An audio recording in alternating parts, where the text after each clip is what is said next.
I have a secret about something that I haven't had the chance to gush about on this channel yet. I absolutely adore mecha and all mechs, from big mechs, small mechs, hot mechs, and traumatizing mechs. I still can't believe I was allowed to grow up with this, by the way.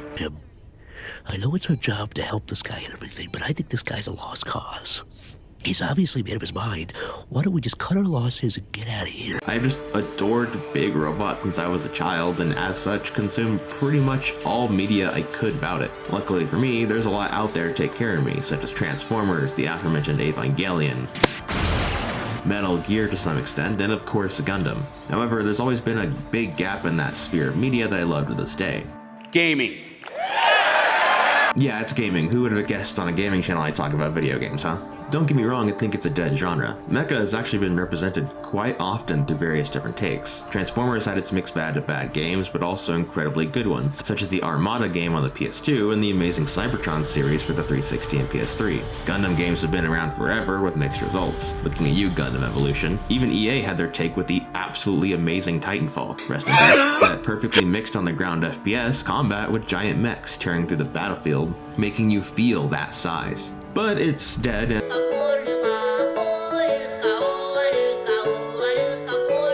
and I still haven't recovered from that fact, to truth be told. But among all these different companies and games, there really hasn't been a game dedicated just to the mecha itself, outside of one company we all know and love. From Software and their Armored Core series. If the other games are considered mecha, this game is the definition of it. Gigantic mechs that are incredibly fast, bringing destruction through any battlefield and world viewed through the eyes of mercenaries known as Raven, fighting for money and what they believe. And the franchise showed you this right off the bat during every entry with the absolute gorgeous CG cutscenes that live in my head to this day. And many of you have probably seen one or two of them, as the 4-answer opening to me is just as iconic as Cyberpunk's original trailer, or even the Dead Island one that shocked everyone. There are just two big problems with Armored Core as a franchise. The first is the games can be a mixed bag, with varying levels of quality and difficulty, with games such as Ninebreaker being considered an incredibly bad cash grab, while others like 5 and 4-answer being loved or hated. The series having incredibly hit or miss quality really is the reason why the franchise is incredibly niche, and there hasn't actually been an Armored Core since 2012's Armored Core 5. The second is a result of the aforementioned. The community is very fractured, with what I'd argue a more intense, so to speak, community than Souls, with a more aggressive get good mentality. It doesn't help that this community was essentially left behind for a decade while FromSoft put all their efforts into the Souls games. Yes, I'm including Sekiro. And that effort paid off quite well with the amazing innovation in a genre they essentially created. But eventually we got to 2022 when Elden Ring blew up like crazy for good reason, with an insane amount of players and awards, making FromSoft one of the world's most coveted and adored developers. And at that ceremony, where Elden Ring got its award, Armored Core and mecha fans finally got what they wanted. And say that I think I want to know. Wait, not that.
For the first time in a decade, Armored Core was back with a vengeance and renewed resolve right off the bat of From Software's greatest accomplishment. But this time, it wasn't just the fans that were happy, but also a completely new audience of From Software fans who have never experienced a mecha or Armored Core game. There was a lot to prove with this game, and judging by the fact I played for 9 hours one day, yeah, they delivered.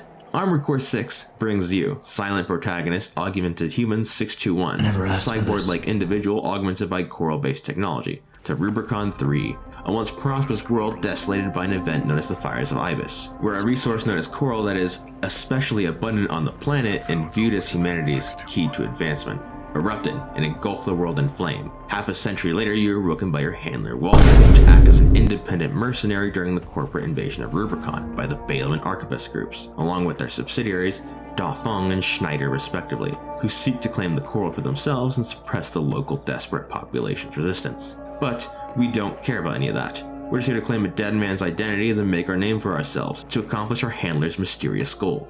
Let's run it back a bit first to see exactly why Armored Core 6 is as good as it is, and why to me it's better than any of the other games in this franchise.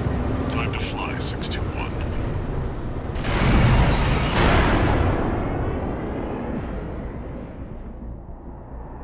If we get our hands on Rubicon's coral, we'll make a killing. Plenty for a merc with a fried brain like you to buy their life back. First of all, when booting up the game, you can see that this game is incredibly good looking with an absolutely fantastic visual style and art direction, with plenty of geometrical shapes with sharp angles and blocky structures, making things feel exceptionally awing when you seek technology that is more smooth and curvy. When first stepping foot on Rubicon and seeing the world around you, you can feel the fact that this is a world post-Dash-Lacen trying to recover in the middle of a war. There are ruined cities, dusty deserts, spaceports, and even more. The variety in this world had me feel like I was in sections of Nier Automata's ruined cities, Dark Souls' depths, or even Evangelion's Tokyo 3 at times.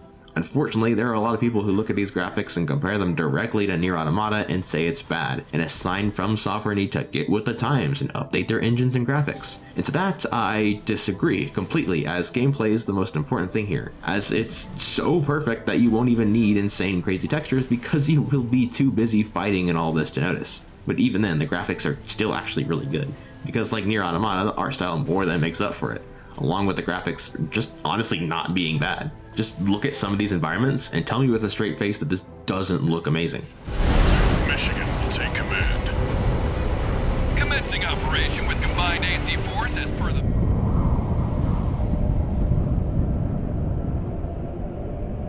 A premonition. Raising threat level. I also love when flying, walking, or fighting through these areas, you almost don't feel giant because how mobile you are until you realize you're walking on a highway, through trees, above building roofs, or on top of giant dams. It adds this sense of scale that makes you feel like you're piloting this humongous machine of destruction that is agile and dangerous, just like in the For Answer trailer. A lot of mech games miss that important mark of making that feel impactful, often making the game feel too floaty or too heavy, with a lot of core features like expansive customization missing. From Software fortunately understood the importance of this, along with expansive armor core customization that this game and model kit enjoyers like me absolutely live for, with customization down to the nitty-gritty bits. For instance, you can make your own color schemes and decals if you have the time and tenacity. Just look at some of these. But outside of cosmetic stuff, every component does something unique to your build and has their own stats. A lot of them, in fact, which gives you so many ways to play the game isn't even funny, as I personally have over 10 different designs I've made, from quick and agile dual shotguns, a heavy tetrapod that can hover with the most beefy weapons, a general all-rounder, or the well-known tank that has dual Gatling guns you can cheese the game with, that you could use, but you wouldn't do that, right? Coward. What is that? What? That's quite big. Jokes aside, the impact of laser weapons, melee, and along with all the aimed heavy weapons are really good, as they do fantastic damage with amazing animation work to make you feel that impact. It's just 180. The only complaint I do have with combat is I think ballistic weapons, namely the rifles, are way too weak and hard to justify to use. I'd really like to use them effectively, but they just don't perform well enough to feel good using over any of the other options. Even the handguns. Future Malkador here? As it turns out, they patched them and rifles feel way better, if still a little lacking. At least now they're better than before though. Once you find something you're happy with, you can sortie into your missions. These are given by the various factions that are here in Rubicon. You're just here to make a name for yourself and don't care who you work for or what you do, often doing actions against factions with conflicting goals. More often than not, you are a bad person doing bad things, with most of the first half of Chapter 1 working against the Liberation Front, trying to destroy their hopes of ever fighting the corporations who view them as pests. This isn't even a new thing to Armored Core, as even the first game had us killing people who were just striking at work, basically just being the Pinkertons for a few jobs. But as an independent mercenary looking to make a name for ourselves, we need all the rep we can get at any cost. Luckily for us, almost all missions typically have a series of main objectives with side ones available to earn, outlined in the sortie, in addition to combat logs for equipment and extra money with varying consequences. Battle logs themselves had a really fun replayability that was way better than any arbitrary item or enemy hunt like the Far Cry games. Often these guys you find are voiced and hidden in really weird areas that offer uniquely challenging fights with good rewards. Sharp eyes out. Came to scope the place out. Looks like I found trouble. I've got you now. An ambush. No affiliation. It's an independent mercenary. I don't know you a damn thing. You've made a big mistake coming here. I think he was expecting something else. You want to do these along with grinding old missions, as getting new stuff is majorly based on spending your cash in the shop, but be warned that what you use as ammo and heals do cost money and subtract from your rewards. Holy shit. Regardless of what you're doing, it's the mech that you finally get to use that is king here. You are a towering weapon of destruction, and the game does everything it can to make you feel like it. You by default have heavy steps, which you shouldn't use, but instead keep the boosters on to turn a dime, making you not just big, but also mobile, especially with cruising and dashing during it. Your giant weapons hit exceptionally hard here, with ballistics tearing through the enemy, energy weapons burning into armor, melee slicing and smashing, and explosives having the proper impact and boom that makes you feel like you're not just shaking the enemy but the ground around you. Every weapon also has its own impact that affects the enemy stagger meter, that when eventually filling, stuns the enemy, opening them up for massive damage just like Sekiro. Although this isn't too powerful against the typical ground troops you'll find, as they're incredibly weak in their mass-produced mechs, ground and air vehicles.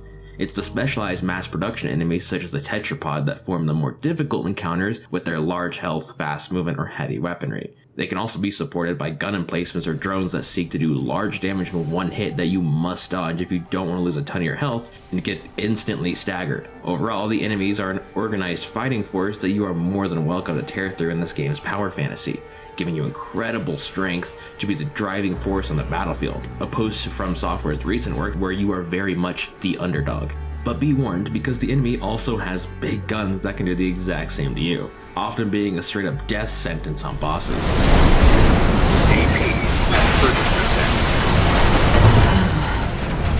Of which can be so massive that even as a building sized mech, make you still feel small and insignificant. With bosses this big, you have a decent amount of ways to defend yourself. Defensively, you have 3 heals, can equip shields, and core expansions for defense or offense, such as a shield or using your generator to cause a massive energy explosion around you.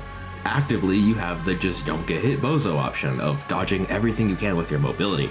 However, unlike other Souls games or even arcade experiences like Ace Combat, it is incredibly difficult to not get hit, as this game really is a bullet hell with how much weaponry the bosses and even the normal ground troops have. This really is the only game where I was exhausting heals like crazy, and some bosses surviving just the skin of my teeth and using none in others, just steamrolling them. It really just does wind down to if your mech is the correct key for this hole. It absolutely blows my mind R.A.D somehow did a no damage run. This kind of gameplay just comes with you learning to be better, and this game actually does support that with a place to learn and test your mechs outside of the main missions in the arena. This is a system made by Allmind, the mercenary support system that we needed the ID for in order to take jobs, and follows us the whole game. And these vary a lot, giving you plenty of experience against a large variety of Armored Core designs, while rewarding you with OS chips that allow you to unlock new things such as offensive armor, shields, the option to take more handheld weapons instead of shoulder mounted, as well as flat upgrades like damage mitigation, damage, or better heals. It's pretty fun going through all of these to rise to the ranks to become the best merc on Rubicon. But even with all this, the experience still wouldn't be as good as it is without the amazing audio design done here. The weapons as shown before sound fantastic and are as dangerous as they look, making you feel like you're unleashing pure chaos. But there is also the great voice acting done as well by the generic NPCs that die in missions, your handler, client voices, and your allies or foes. Ghost 7-8, requesting backup. I can't get through to HQ. The cavalry isn't coming. Wipe them out, 621. Hey, Freelancer, but no one even told you why we're here. Well, as for you, Red Guns are gonna go climb the wall. This is just target practice. When we're done, the locals' little base is next. Gunfire! Can't take yourself away from chatting with a tag-along. Why don't you start a sewing club together and stitch that damn mouth of yours shut? Here, fight back! We're no match for an AC. Have no fear. The coral is with us. It retains that professional under pressure vibe across the board, with every single faction outside of the Liberation Front, which feels more like a desperate army of people who just want their homes back. You can feel the awe, shock, fear, anxiety, desperation, and the anger of the people you're up against as they react to your actions. I especially like how the mercenary liaisons that give you missions sound distinctly different, showing the personalities of them and the corporations they represent. Attention, Gun 13 Raven! This request comes from our affiliate Dafeng. Conducting an investigation into the Vespers, Arquebus's augmented human squad. Currently our focus is on their 4th squad leader, V4 Rusty. Sweep the route Rusty took during Operation Wall Climber and retrieve combat logs from the wrecks he left on his way in. The wall is now under Arquebus's control, and they've stationed their MT squads there for the Coral survey. As such, he'll be targeting the brief window where their main force is deployed elsewhere. Keep an eye on the time and retrieve as many logs as you can. That concludes the briefing. We expect prompt results, Gun 13. To all independent mercenaries, this request comes from Schneider of the Arquebus Group. Dafeng, one of our adversaries allied with Balaam, has introduced a new tester AC. It's a sample model from an external architect, featuring extensive assembly optimizations. In the hands of an experienced pilot, it will pose a threat far too great to ignore. This brings me to the request. Intercept delivery of the tester AC and destroy it. The Arquebus Group looks forward to news of your success. Or in the RLS case, how they aren't used to dealing with this kind of work, being more nervous and soft-spoken. Raven, we have a mission we'd like to offer you. The PCA has deployed the Cataphract, a special forces weapon specialized for ground combat. If we allow the corporations to seize this kind of technology, things will take a dire turn. We want you to deny them the opportunity. Destroy the weapon first. The Cataphract is a moving fortress equipped with almost impenetrable armor. It incorporates a bipedal MT as its core, making it a highly versatile threat. That MT core is also its vulnerability. Focus your fire there, and it can be beaten. You're our best chance. What do you say? Not only is this really good for combat, but it's absolutely essential for the characters, as there are no character models or art in game for humans. The only visual representation you have of them is their decals. This, of course, led to the community making colorful renditions, to say the least. Admittedly, it is a little anime in its writing and presentation, but that doesn't take away from the experience. If anything, it makes you feel like you are in the genre even more. But on top of this, there's an absolutely amazing soundtrack done by From Software, with amazing tracks that range from intense to beautiful. I've identified an approaching enemy. I'll synchronize with your brainwaves and maintain contact to support you. Code 2-3, attending scene. Watch point report checked out.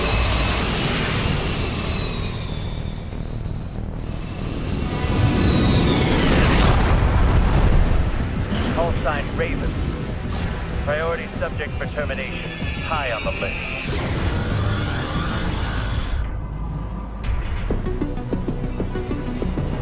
Let's see how far they can fly.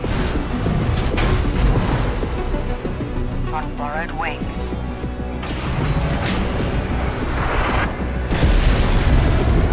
It makes makes the feeling of that breakneck combat feel even more visceral as you dodge through hundreds of missiles and machine gun fire. Despite everything being this good, there's no point without a purpose, besides just making a name for ourselves. So it's time for us to learn why Walter brought us here to Rubicon. Spoilers ahead for Armored Core 6 full story, including the secret ending. Yes, I played through 3 times for this video, that's why it took so long.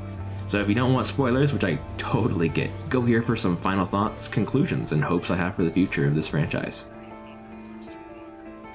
After our illegal entrance, where we stole an identity from what seems to be an intense fight, with relatively well-known casualties, Walter informs us that we got a job to do, and we don't stop for no one. However, we need to make a name for ourselves to become the guy people come to get a job done. In order to get what we need done, which for now is a mysterious goal he won't share with us. Getting the rep requires us and the corporations to firstly get rid of our first hurdle on Rubicon, the Population's Liberation Front. So we take a few jobs against them, and against the corporations from attacking key facilities and destroying resources. It's surgical what we're doing, even despite the cries from our victims as we work for all these factions against each other. However, it's our first assassination against the Tester AC that really sets the stage on Rubicon.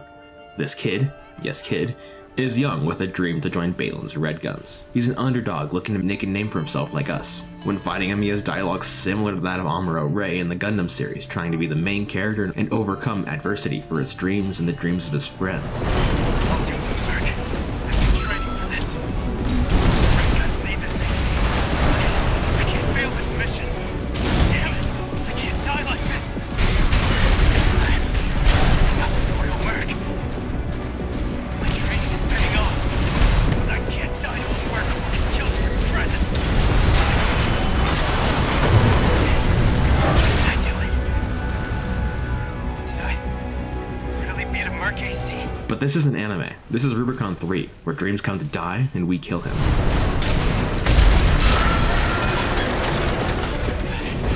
I just wanted to call sign for my own. Walter even feels shitty about it, but reminds you that this is all a job, and that our means justify the ends, wherever that is. The next few missions are centered around working with those Red Guns, whose leader Michigan, our handler, is somewhat friendly with. The Red Guns want to weaken the Liberation Front so they can climb something known as the Wall.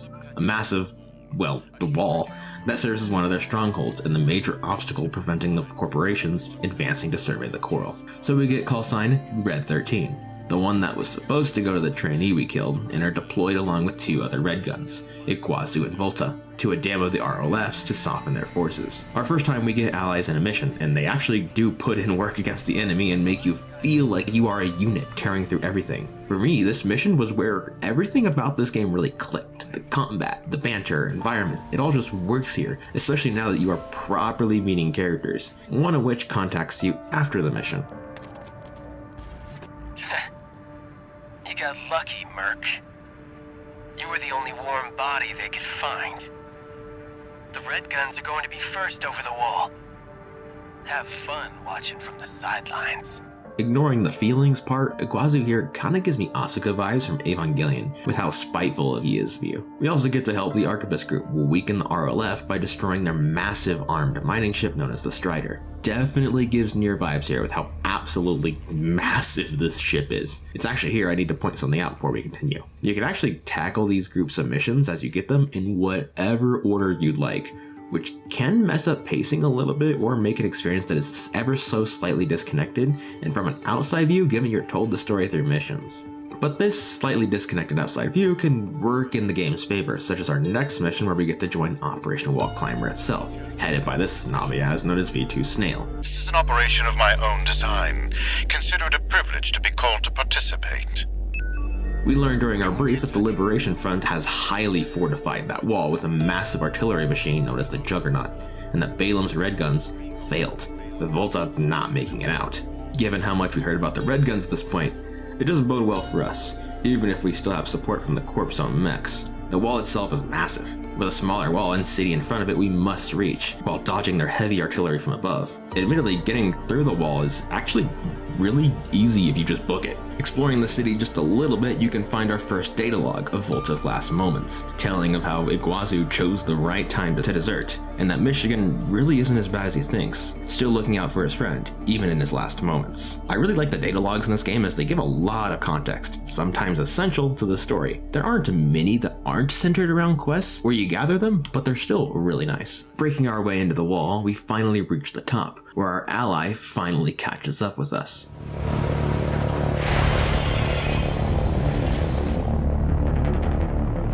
You must be Raven. One of the infamous handler Walter's hounds.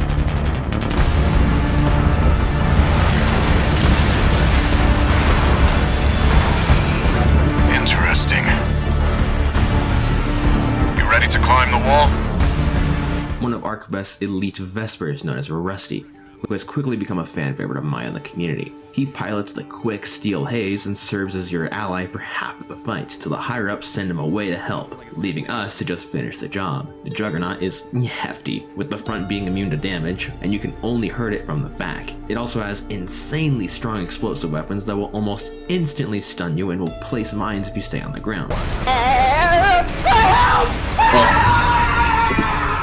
Without Rusty, our only real choice is to be equally as fast and take advantage of the fact it's grounded to fell this beast and climb the wall. Post-mission, we are contacted by Rusty, who seems to know we aren't who we say, but considers us a friend regardless. At least enough to inform us that he was called off so we would die and the Vespers could take over. However, we won against the odds, and instead of dying, made a name for ourselves as the one who climbed the wall when no one else could. The higher-ups are going to remember you now, that's for sure. As will I. Next mission, we're hired by the Liberation Front. A first for them, but they're getting desperate for any help after what we've done to them. They want us to check a depot they've been getting weapons from that recently went dark. Spawning in, there's nothing here. It's just a desolate facility until... Watch out, what the fuck? An ambush by mysterious cloaked individuals and mechs we haven't seen before. Are you aiming at? Making our way deeper, we see why the unnamed party's here. There was a vein of coral found here that the corporation kept secret, although that doesn't matter now. The real mystery is, who's the faction that did this and why? Walter seeks to find out, but in the meantime, Walter also has a personal request.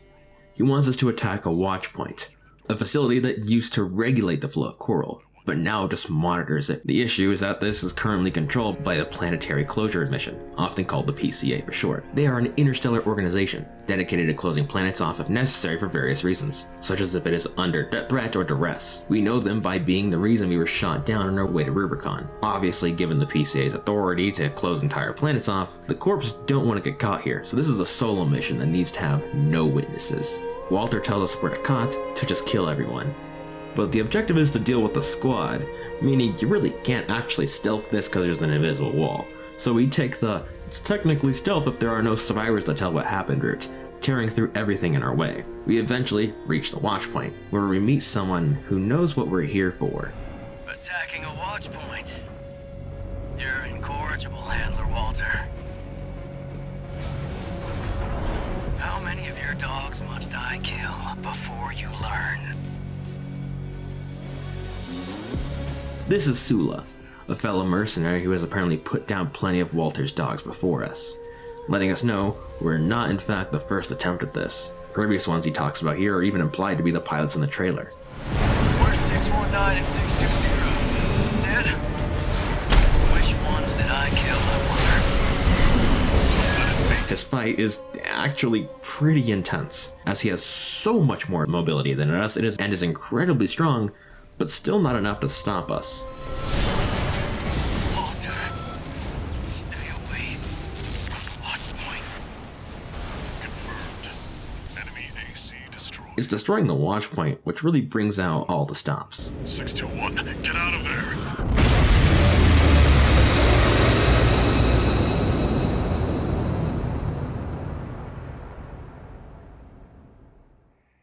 Who are you? An older type of augmented human, 4th generation. Have we made contact? I am Air, a Rubiconian. Please, you must wake up. Before your consciousness is forever scattered in the coral flow. Say hi to our new person called Air. our voice of the coral that seems to have been trying to make contact with humanity this whole time, who becomes our wavelength waifu and fills a role similar to that as Cortana in Halo, being our secret companion for the rest of the game. Introduction, though, are cut short by this Balteus, a PCA-C weapon, a type of weapon completely autonomous and controlled by the coral itself, driving on what is essentially pure instinct, and unfortunately for us, that really isn't a good sign. He's fast, has loads of missiles, rockets, cannons, a literal flame sword that can one-shot at this part of the game, and machine guns requiring you to stay on your toes at all times. But all of that isn't what makes him hard. It's the ridiculously big shield that blocks a massive amount of damage if you don't have the right build to punch through it. This fight will 100% filter a large part of the players due to its difficulty. I even took forever and just refined my Tetrabot build in order to get rid of him with a ton of explosives.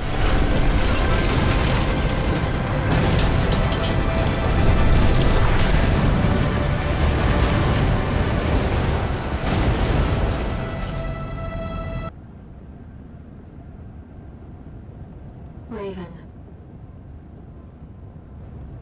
you need rest. But first, a warning.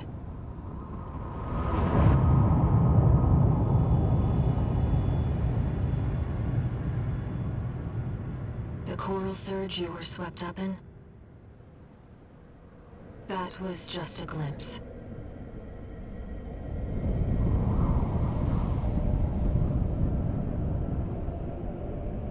A premonition of the storm of flame that will burn Rubicon. Returning to the hangar, we are informed by Walter. The coral, like a school of fish, are moving to group up, with a larger mass across the ocean on an ice shelf, showing us the general area where a Convergence will be. We need to get there, but the ocean part is an issue, so he goes to tie up some loose ends and find a way to get a sponsor to go across, and orders us to take a well-deserved break, as apparently we told him about the voice in our head, which seems to be a common effect of older augmentation. Meaning perhaps the coral augmentation we underwent was essential to contacting any voices of it. Air, on the other hand, can't wait to see where people are converging as a Rubiconian. It informs us Balam's already gave us a job to do an advanced survey on the ice shelf, which needs us to be there first. So Air has a plan: infiltrate Grid 086, currently controlled by the Dozers, specifically the R.A.D faction. The Dozers are crackheads who treat coral like a drug and turn their crack house into a heavily defended crack fortress. We need to get through there in order to reach a cargo launcher, to literally shoot ourselves across the planet. Unsurprisingly, the Dozers aren't exactly welcoming to what they deal as an intruder, lovingly called a tourist. Our welcoming party is also not the brightest, we're all there mentally. Just look at Invincible Rummy here, who's certainly a character in his mad style. Hope you're watching, boss. Leave it to Invincible Rummy to show our guest a good time. Radar registration form. AC identified as not stop. Dead last. Me and Mad Stuff can't make mates. No. Mad Stuff! I'll admit I did kind of feel bad killing him, unlike the leader of R.A.D, Clara. Looks like you're having fun, tourist. You know, R.A.D loves a good welcome party. Come on in, and let's get acquainted. Who invites us to push forward as the R.A.D love a welcoming party. Carla, as Aaron informs us, has seen some horrible things as she's a survivor of the fires of Ibis. Hence why her call sign is Cinder. But she also has to be very old to survive that long. We fight through her and her people's attempts to stop us. All with custom MTs that introduce us to a new suite of enemies that aren't too hard, but nice to mix up the gameplay. She even lays traps that we can use against the R.A.D, which will give us unique dialogue. Oh, you noticed the fireworks I left for you. You're a smart cookie, aren't you? But eventually, she relents and offers to let us through. Which of course is a lie, because you can't trust women. You can't trust a woman. She throws what is literally supposed to be an industrial cleaner rebuilt to be heavily armored. Shoot fire, use a devastating melee to crap your cheeks, and actually that's it. You just have to shoot these open slots to open it up for an attack, which is incredibly easy, making this boss a pushover with basically any build. Carla then, for realsies this time, agrees to help us, though with a little quid pro quo. You see, we kinda ruined all of her defenses, so we have to defend against a rival dozer clan known as the Coyotes, which are also pushover and really just serve to give us more time with Carla, who's doing things out of spite, like recalling our reinforcements because what happened to Rummy, and doesn't really seem to take her job too seriously, but promises to make good on her deal. Walter contacts us as we move for the launcher and tells us to keep going, as it's a great idea. Besides the fact that Carla now wants us to push through open PCA territory that their systems can see, of which the launcher falls into. It's actually in this area where you can learn by listening to NPCs that the system the PCA follows orders from is actually an AI, hence a lot of their weird designs. However, this leaves us vulnerable to their satellite cannons that shot us down earlier. Now, you could be smart or you could be me. The me option is just doing it live with a heavy and slow build trying to dodge all the lasers like you're fighting Medea in Dark Souls 3, with about as much deaths, annoyance, anxiety, depression, and a broken mental.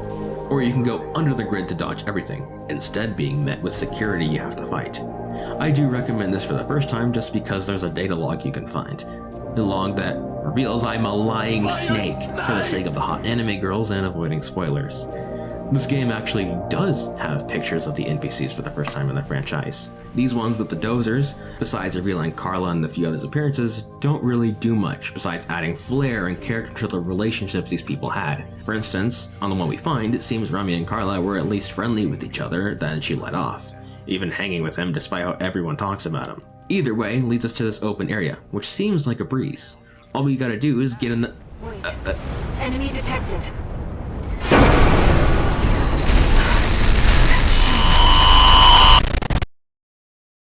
Yeah, so remember how easy the cleaner was?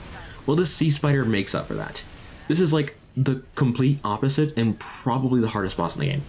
It's slow but has a shit ton of health and stagger with an incredible amount of firepower, sweeping lasers, and an absolutely crazy melee that can and will cause you to get one hit. And when you manage to take his health down to 50%, you still aren't done, as it takes flight with even more artillery, making it a ranged battle that is kind of easy, but absolutely a nightmare to get to that point with its massive health pool. I'll be honest, this boss sucks and is the one everyone's hates.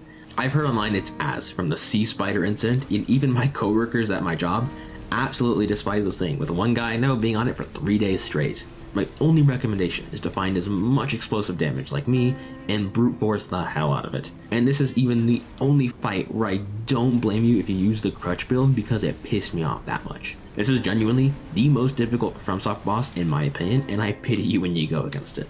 However, we do manage to learn here that sea weapons are actually developed by the Institute, an old Rubicon organization dedicated to the research and development of the coral, and are responsible for plenty of horrors here on the planet. So much that the survivors of Rubicon here blame them and view it as a boogeyman.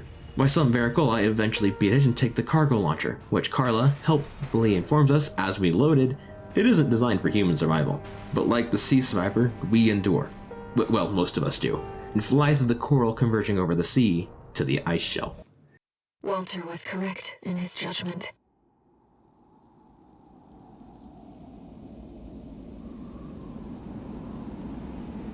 The coral.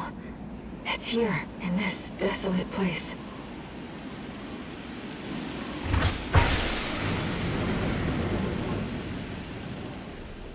Upon arriving on the ice shelf, we actually realize we are late to the party, as Arquebus and Balaam have eagerly started doing surveys on the land looking for coral. Balaam, meanwhile, is already looking to get an edge in the competition, and wants to steal Arquebus's data, as well as destroy as much of their survey team as possible. We obviously do as much, finding in the records there is something under the ice, heavily implied to be the coral and where it's converging, but it's disrupted and blocked every time it tries to be surveyed, indicating that something or someone doesn't want whatever's down there to be known. Kinda like how Balaam wants us to chase the stragglers from getting away with the data.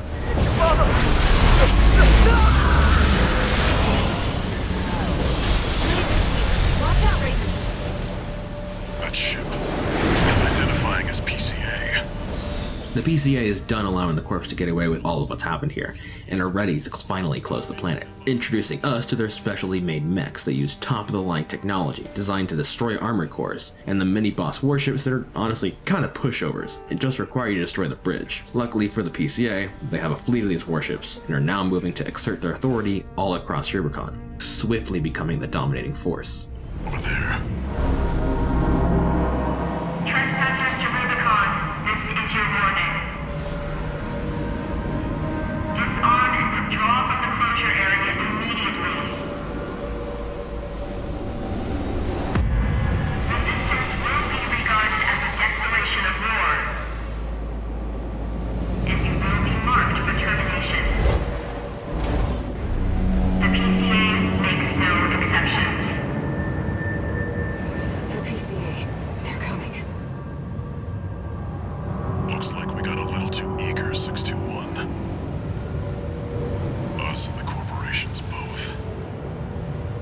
After such a development, all the major players have become more active and more proactive in making moves against each other in the PCA, with the Liberation Front trying to support the PCA's closure of the planet, while also sabotaging in the process to prevent their technology from becoming corporately seized and reproduced.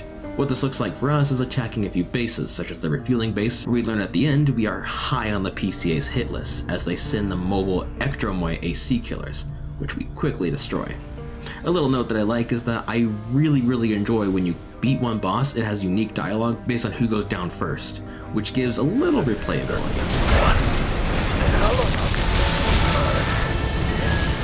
So 3 with Charlie, Lieutenant is down. Russ, proceeding as planned.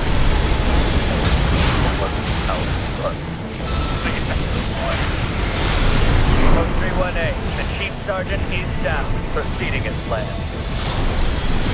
Kinda like how in this assassination mission where you have to sneak by taking the no witnesses path to find and kill V7 Swiftburn for the Liberation Front.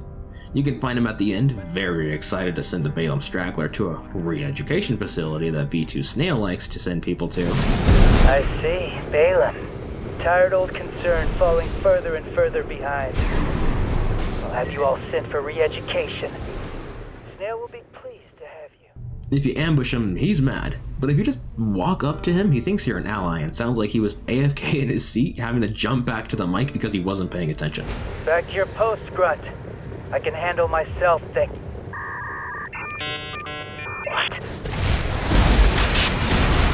Who are you? Stop right there! How dare you pretend to be one of my own? It's a pretty easy fight, but uniquely he can barter his way out if you want to take the money rather than the original job. If you agree to him, you actually get to fight a new boss as well. Let me go, and you'll still come out on top. Understand? You're quick on the uptake, aren't you? Splendid. I'm sure Snail will see you're properly honored for this. You're not like those savages. Keep up the good work. Death and dishonor, such is the Oathbreaker's due. Pay the Sons who toll! Who's also kind of a pushover, or you can hear him out, agree, then kill him anyways, which R.A.D isn't too happy about. You're quick on the uptake, aren't you? You who touch it?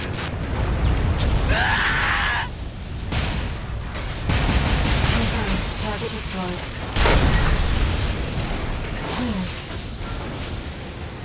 I have a question. The way you dealt with him, did Walter teach you that? Next important mission is exploring the place known as Xylem, a former Institute city, floating on the water under a deep fog. We just need to go in, find the lost survey drone Walter's friend sent, who R.A.D informs us doesn't seem to exist, as no logs exist of any of these talks with his friends ever. Nothing crazy really happens here outside of us learning a few new things. PCA is hiding something. After all, they wouldn't have stopped us if Xylem had nothing. R.A.D misses alone time with you. You know, it's been a long time since we've been on a mission together without Walter. The control device isn't going anywhere. Take your time, Raven. Which, upon recording this and a couple of other scenes such as the one later where we blow up something that looks like fireworks, she was in fact flirting with us, and I never noticed. And you can show the helicopter boss, who's the real boss now. It's the next mission where we receive our first decision mission, where we have to decide between two conflicting choices. We can choose to attack a special forces craft, deny the technology to the corporations from the Liberation Front. It is just a big boss battle that isn't too hard, where this big tank has a massive vulnerability in its center. The important part of this mission is that we learn the original Raven leaked the presence of Coral to the corporations, likely knowing a massive war would break out, making the conflict incredibly profitable. For the Rubicronian people, this hits even harder, considering that, allegedly based on what the PCA officer says, there was a brief period of law and order until Raven did what he did. The PCA, at this point, also still thinks the original Raven's you.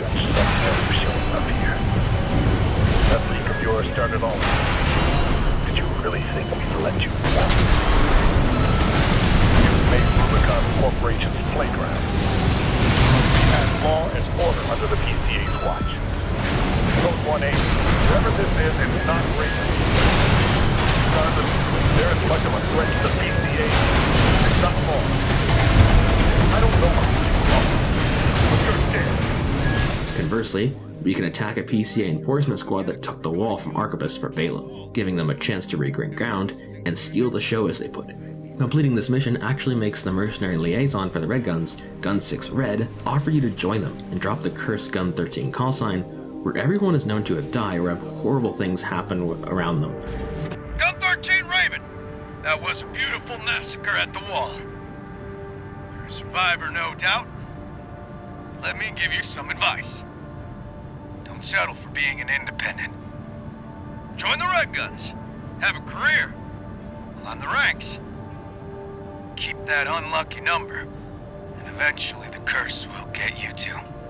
I actually kind of wish you could take them up on the offer, but you unfortunately can't. Maybe a chance for DLC? I don't know how that would work though. You can also find out you made a name big enough for yourself that Walter can just ask V2 Snail of the Vespers to join the operation to attack the PCA spaceport, where a large portion of their fleet remains with little to no opposition.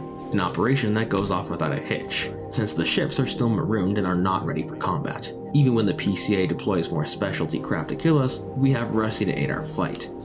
It's when the PCA determines we are too great a threat when everything goes wrong.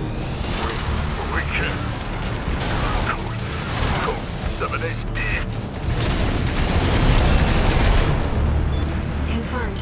PCA craft destroyed. Relay system verdict. Code 7-8E acknowledged.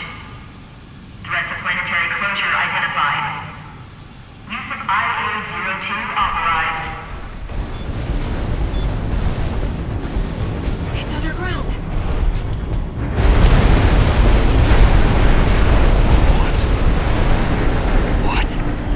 This near automata looking thing is the Ice Worm, another sea weapon and the first piece of evidence the PCA is adopting Institute technology. And for a rightful reason, everyone's afraid of it. Hell, you can't even hurt it here, as your only choices are to hide or evade its attacks.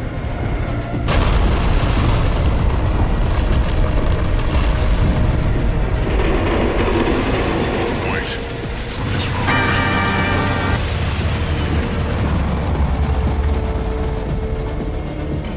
Changing its behavioral pattern, answering to a greater imperative.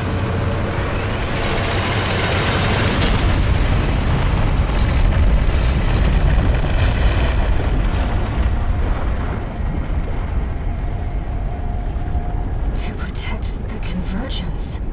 After the Ice Worm changes direction suddenly to defend the Convergence, the corporations call a ceasefire in order to deal with the PCA and the Ice Worm, because they both know, with these two in play, no one's gonna reach the Convergence. So as part of the agreement, we take jobs for the cause. The first important one is stealing back a railgun to penetrate the shield, from a defector of Carla's known as Brute, who is, let's just say he's Finnish. I'm waiting for you, friend. Fidgeting anxiously before the big dance. I do hope I'll keep up, but the anticipation is part of the fun. Slow. Quick, slow. Slow. Quick, slow. Let's trip the light fantastic, friend. Next, we must also defend the spaceport for Arquebus with an entire detachment under command to hold the line. We get to be a battlefield commander, which I was so excited for. It'll be awesome. Something's not right, 621. What is this? The battle's over already.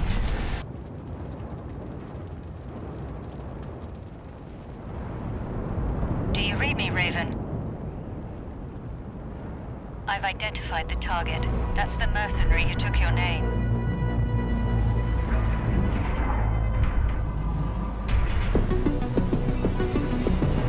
Let's see how far they can fly. On borrowed wings. This is Raven? And she's not back to take the name of Raven, or as we learn here, the title Raven, for free mercenaries fighting for their own beliefs and convictions, but to see if we're worthy of that title, or just another corporate dog.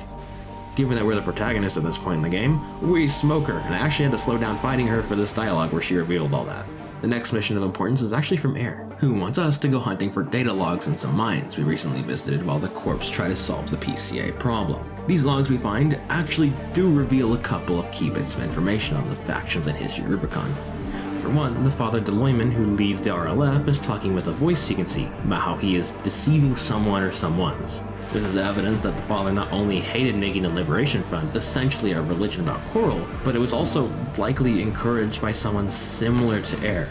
But it doesn't seem like he's in contact anymore, a sign that the people of the Liberation Front don't actually know exactly what they're fighting for. The last two focus on the history of Rubicon and the Coral. First, we learn that the researcher labeled as Researcher Number 1 became obsessed with what Coral could do, performing incredibly inhumane and unethical research from weapons to the first augmented humans. While horrid to everyone, he did prove Coral can be humanity's path to evolution and advancement.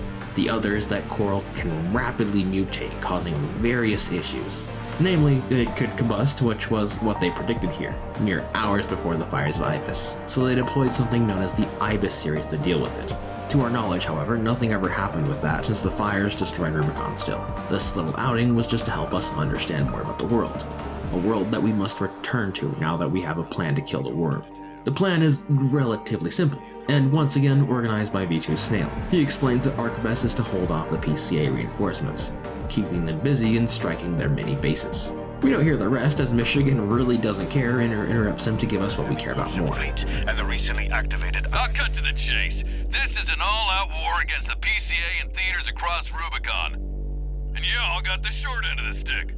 You're here to take on the worst of our dirty work, hunting the beast of the ice field. It's Balam's job to kill the beast with a new weapon designed just for the worm that is actually crazy strong later, but in this instance serves a role similar to that of the sword you use to take down Yorm the Giant in Dark Souls 3. A puzzle weapon you have to use to take down the shield so the rail cannon we got earlier can be used to take it down and make it vulnerable. Killing the worm, however, will require a team. You with the special weapon, Iguazu for being a smartass. Sure thing, Chief.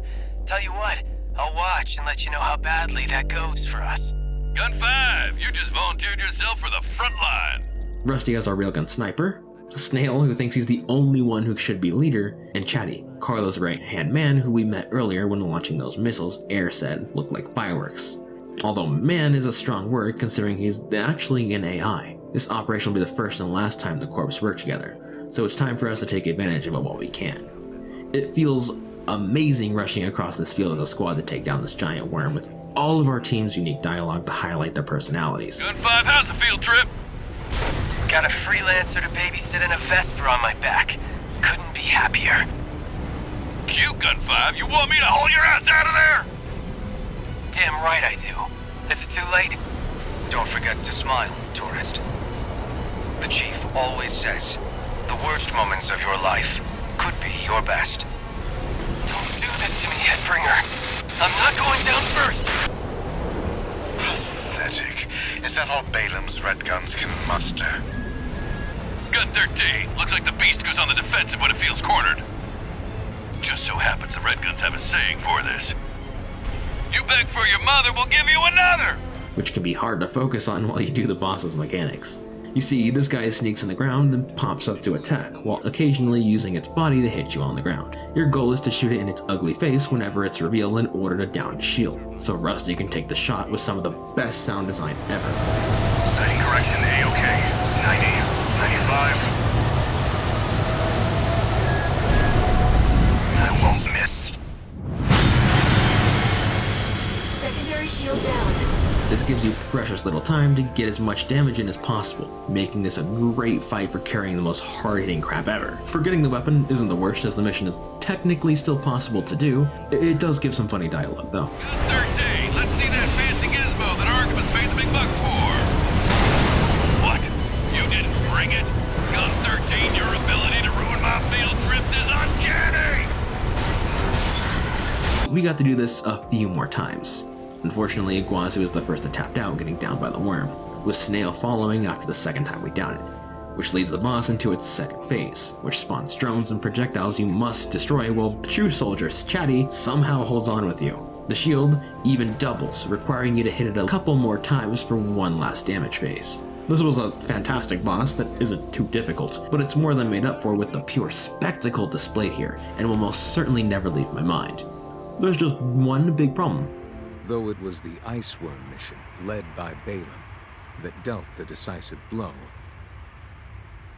Arquebus, through their own engagements with the PCA, augmented their strength with seized weaponry. The balance of power was broken. The scales tipped in Arquebus's favor. And the Rubicon Liberation Front's hopes of fighting an exhausted foe were dashed. With the loss of their common enemy, the rival factions' war for the Coral abruptly reignited. Arquebus let Balaam have the glory of the kill in order to seize as much of the PCA tech as possible while we were busy.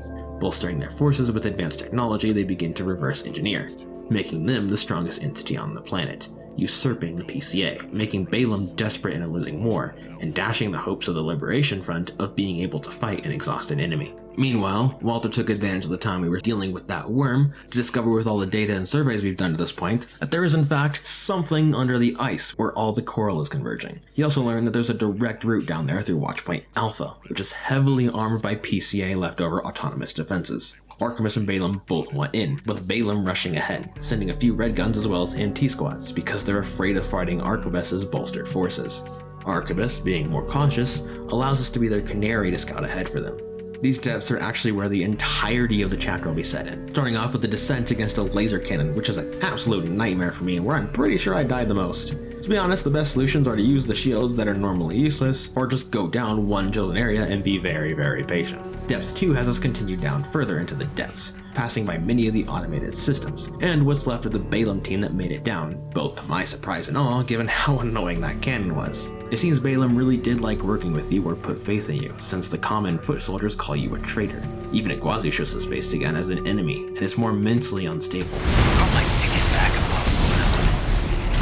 Let me tell you, I'm sick and tired of this pit. It'll all be over once your sorry ass is dead. My ears. Not now. That quack messed me up. I know you're laughing at me. What makes you so special, freelancer? Hearing a ringing in his ears with an absolute hatred of you, deeming you as his ticket off this planet as he never even wanted to be here, only working for the Red Guns in the first place as a result of his debts, screaming vengeance after you beat him. The next room immediately shows you the last seconds of the remnants of the Balaam Advance Squad, which is notably missing Gun 6 Red and Gun 3 Wu Hai. This big boy is what we must evade in order to get to the control room, which upon reaching turns this into a massive boss, a badass one at that, which can destroy you if you're on the ground, encouraging quick aerial movements to evade. This boss can honestly be beaten by anything and is really easy, but quite cool. Moving to our final depth, we see a laser gate that requires us to reach the center of the stone to disarm, which is actually quite easy. This honestly could have been an emit. The partition! Of course, we get locked in to fight this boss as the system tries to purge us in order to protect something. An Institute City? Well, we can't find out unless this guy dies, which is relatively easy and I've never lost. It's just very stressful with the short timer, which I always cut close. Now that we've cleared the depths, our next missions involve surveys, and we have important implications with the choice we're given now. We can either kill the Red Guns, whose Commander Michigan is leading them down personally, thus ending Balaam's time on Rubicon, or ambush V8 Pater and V5 Hawkins for the Liberation Front with their Commander Flatwell, who wants to personally meet you. Killing the Red Guns gives great characterization for them, especially Michigan, who doesn't hate you for what you're doing and calls all of his underlings by their names, treating them as people, opposed to Arquebus's disregard for human life. Yeah, I heard that Merc took down Gun 5 at Iguazu. Iguazu? Oh yeah, the deserter who pissed his pants and ran. Oh, but hey, I forgot we still kept you around. Iguazu's worth 100 of you, which means, Albany, the Merc is worth 20 of him. You're doing nothing productive. Why don't you do the math for us? The answer is 2,000 Albany, sir! Shut your stinkhole and start shooting! Sir, yes, sir! All Ranger tail checks complete, sir. Don't push the old girl too hard, huh? Finally! I damn near missed the show, Potomac! Listen up, maggots. This field trip is now a hunting expedition. You can go home now, or follow me if you got a death wish. Ready to die, sir! Those of you who went through, keep your lousy asses low. You're gonna need more training. Put that in your diaries. Sir, I'm a useless maggot, sir! If it isn't Osawa, resident mathematician. Go multiply your rifle training and see and he has a pretty cool one-liner death. Maggots. Great. You can tell this to Mister. Be missing and dying of a bad. I love this character, and I really wish we could have got more of him. However, on the opposite end of the spectrum, working with a Liberation Front, has you ambush the two Vespers, one of which was your liaison this whole time, making it a little more personal. This conversely gives the Vespers more personality, with Hawkins seeming to be a decent person who even asks you to join upon killing, and Pater panics if you do kill him. I want to join the Vespers. No! V5, come in!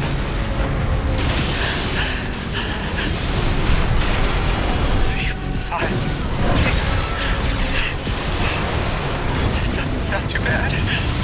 The big downside of this for me is that if you take this mission, Rusty takes the job to kill the Red Guns, removing some agency in my opinion.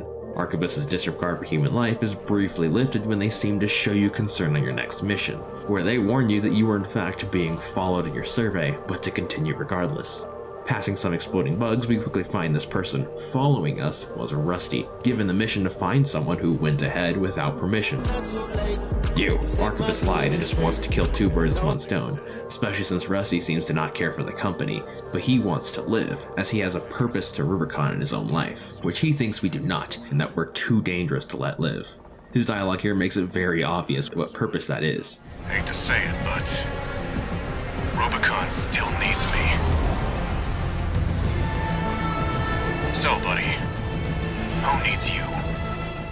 The Liberation Front, meaning he was likely just using the corpse for his own agenda, just like we were, and we have a mission that we can't just give up, just like him. So given no other choice, we fight to the death, one of the few people we could call friend.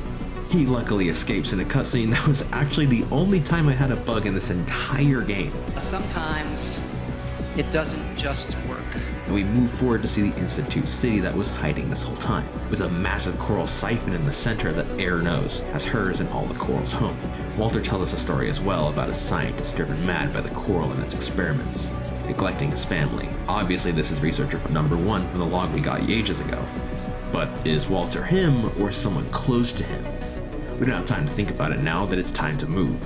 We are done with the corporation now that they got us here like we needed, and now it's time to finish the mission we came here for. One that Walter promises to finally tell us about. Institute City is a desolate wasteland Air used to know was home. Everything is destroyed with only one point of interest, being the coral siphon in the city, which Arquebus has already begun moving for, sending a squad consisting of the only female Vesper known as Vatterlink and Gun-3 Woohoo High, who deserted, betting against Balaam and being alright. This, unsurprisingly from what we hear, is a mission directed by V2 Snail, who isn't responding. Attacking them we find is because they were left to die. For what reason is unknown. V2 Snail, come in. Friendly AC down. Requesting backup. Commander, V2 Snail. Please, come in. This is Materlink. Requesting backup. Please, Snail, come in.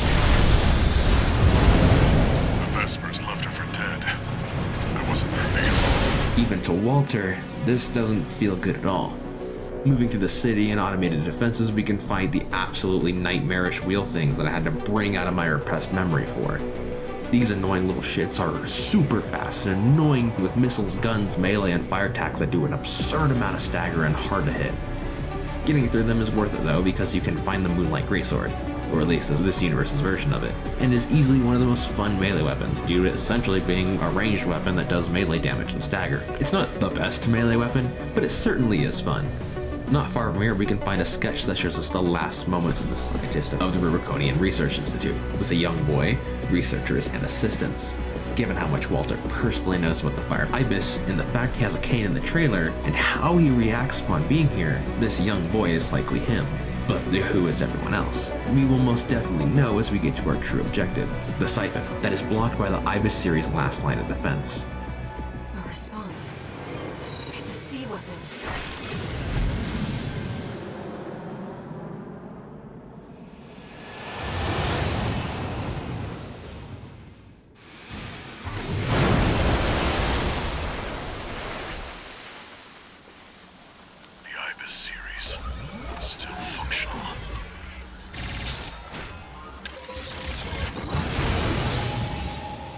Get ready, 621. job for you. Cell 240. This boss is easily the hardest in the game and the one that took me an entire day. This sea weapon is fast with an insane amount of coral-based lasers and missiles to dodge, with a nasty melee that's very hard to evade. This guy requires you to be equally as fast or 5 times as tanky to take it down, as you can die to this thing in a second if you let your guard down for a moment. I highly recommend a melee weapon or something that can do tons of stagger in one hit to guarantee the kill, making you the most dangerous. Wait, what? So yeah, as it turns out, this is the only boss of 2 that has a second phase that makes it do everything as before but faster and stronger, with new melees and drones to pin you down. My advice? Do the same thing you did earlier, but faster and better. Eventually we kill this thing, but we weren't the only ones here. Is it over, 621? The coral resonance. It's fading. The machine's resolve, inherited from its creators. Voices from the past, fading into... No! 621, move! Raven, you're losing control! Damn it, they were once away. Target neutralized. Yes, I left the subject alive as instructed. Only a fool would try to outfox Arquebus. I'll see that the unruly dog is punished and brought to heel. Oh, and of course, let's not forget the Hound's master either. Snail was one step ahead of us this whole time, capturing us and Walter. Arquebus, now with no one to stop them, has taken complete control of the city and all of the hidden technology, including the Coral Siphon, making them the powerhouse of the planet, with the Liberation Front no longer being able to stop them. In our captured and abused state, Walter sends us the truth. I found a message addressed to you. Decoding and playing back. 621. A friend of mine sent a request. Now, this one comes from me. You know what hidden dangers lurk within the coral. The fires of Ibis should have wiped the coral out, but it survived. Gathered, and it's been steadily multiplying ever since. Now the coral convergence is growing at an exponential rate. Eventually, it'll spill out from Rubicon and contaminate space itself. The coral must be burned, 621. Even if that means reigniting the fire that scorched the stars. This isn't an order. It's a legacy.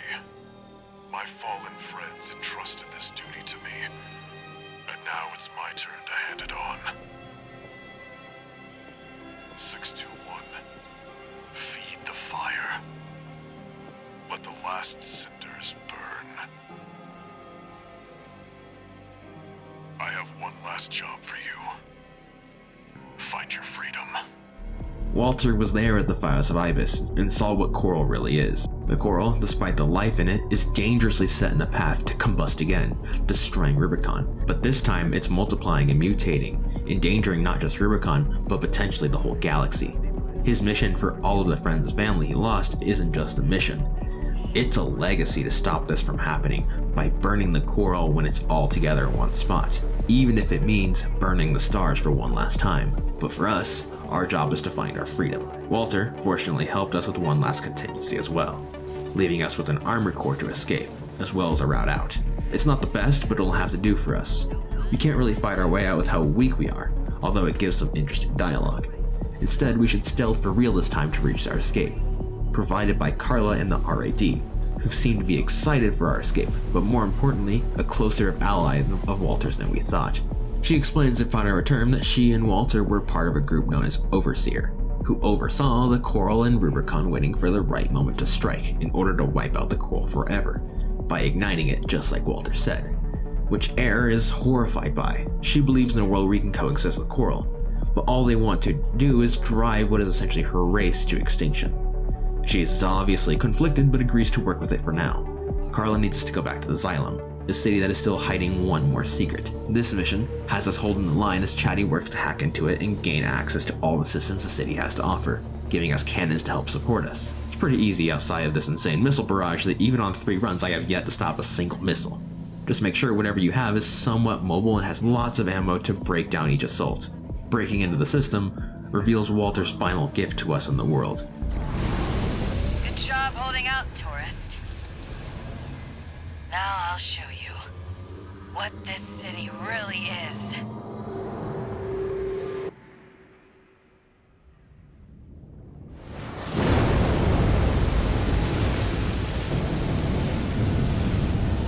The water level's falling. No, the whole city's rising.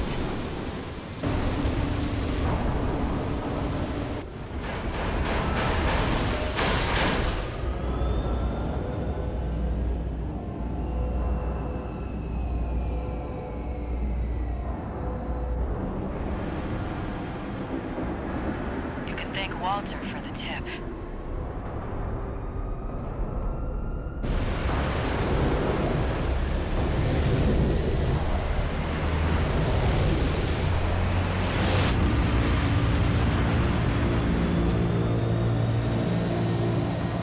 I give you the colony ship, Simon.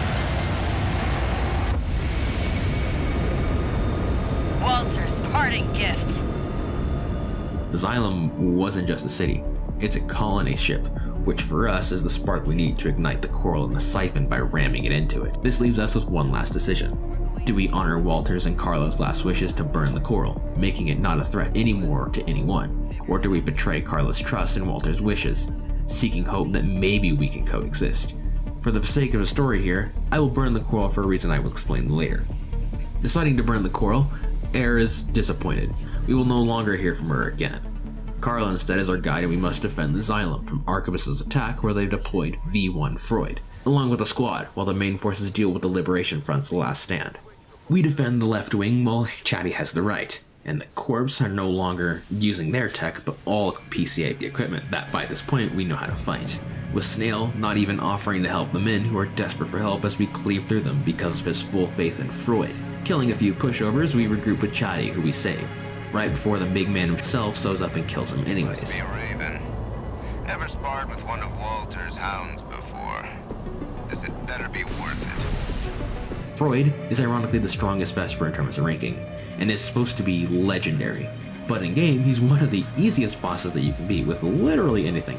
Hell, I had to slow down again on purpose to hear his voice lines that characterize him, and those lines actually make him one of my favorite bosses. This is no time for fun and games, Freud. Our objective is to seize this island. You can ignore the plot. Yes, Snail. You're right. Now then, let's continue. I'm glad I chose your company over Snail's. You fight like a hound on the hunt. This altitude, I'd expected a scavenger bird. He, unlike other Vespers, wasn't full of himself and didn't take things too seriously. He wasn't here for money, fame, or power. He just liked piloting and fighting in armored corps, and wanted to have fun fighting challenging people. Hell, he wasn't even an augmented human like every other ace pilot in the game. Even upon his defeat, he isn't mad or depressed that you beat him. He's just mad that his AC Locksmith couldn't keep fighting since he hasn't had this much fun or felt this alive in years. Not now. Locksmith.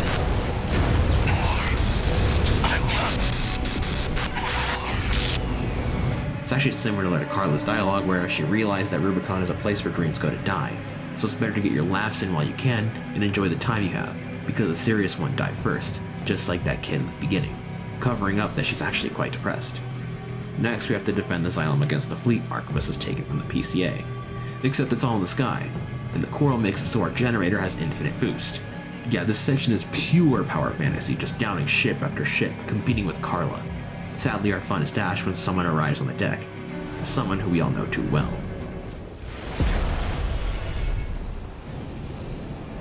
Here we are, buddy. I was right all along. You were just another threat to Rubicon.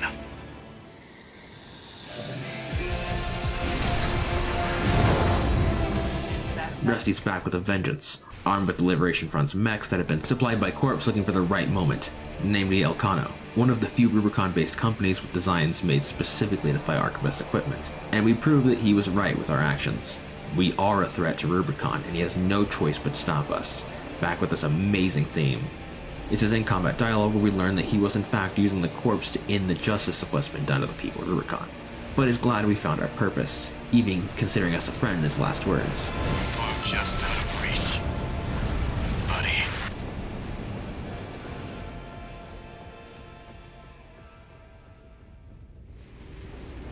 Buddy, huh?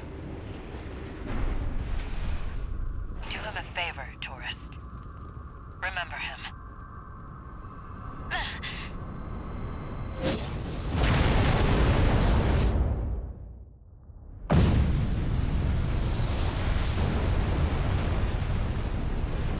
Air is the one who shot at us. Even though she's our only true friend who knows us even better than Walter did, she has to stop us so that her shared dream of a world where we can coexist may happen, using the Coral to pilot one of the Ibis series herself, becoming our last obstacle. Back on our shared potential. You want to silence us forever.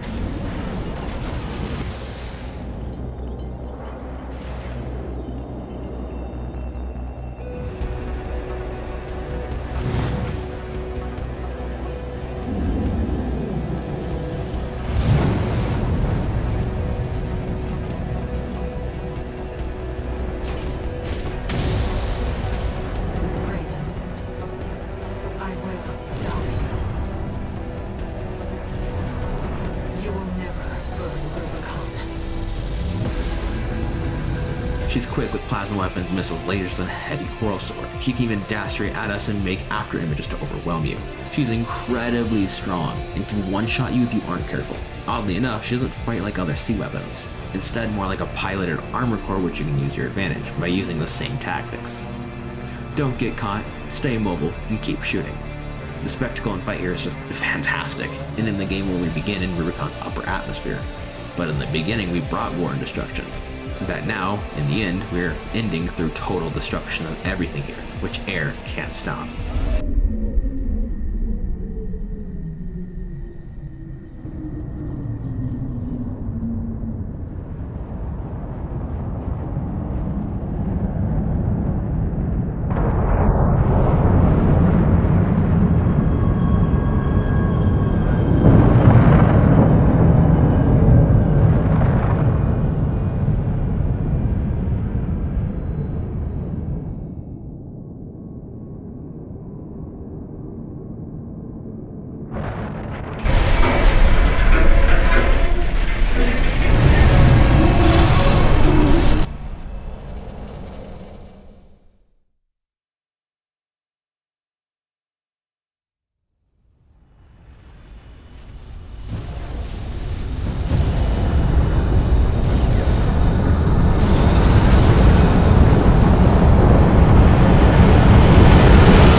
There were no winners at the close of the Coral War.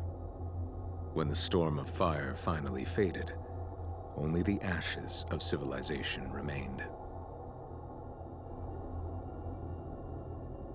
Ruined and haunted, the corporations made a joint announcement with the Planetary Closure Administration.